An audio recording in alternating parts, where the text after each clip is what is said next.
এক দফা এক দাবি, ভিডিও ভাইরাল করে দিবি। আসসালামু আলাইকুম, সবাই কেমন আছেন? প্রথম কথাটুকু শুনে হাসবেন না।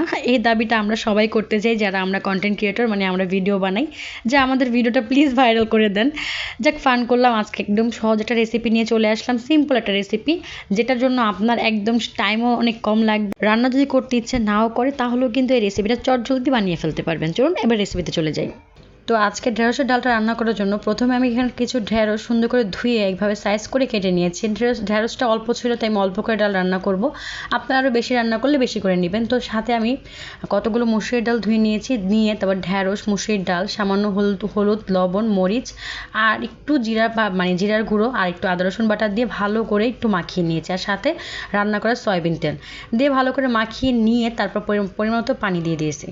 পানিটা কিন্তু অনেক বেশি দিবেন না, অল্প করে দিবেন। তো অল্প করে পানি দিয়ে লো হিটে রান্না করে ফেলবেন। যখন ডালগুলো এরকম আধা ফোটা হয়ে যাবে আর ঢেঁড়সটা পারফেক্ট গলে যাবে আর মাখামাখা একটা ভাব চলে আসবে, তখন কয়েকটা কাঁচামরিচ আর ধনেপাতা দিয়ে নামিয়ে নেবেন।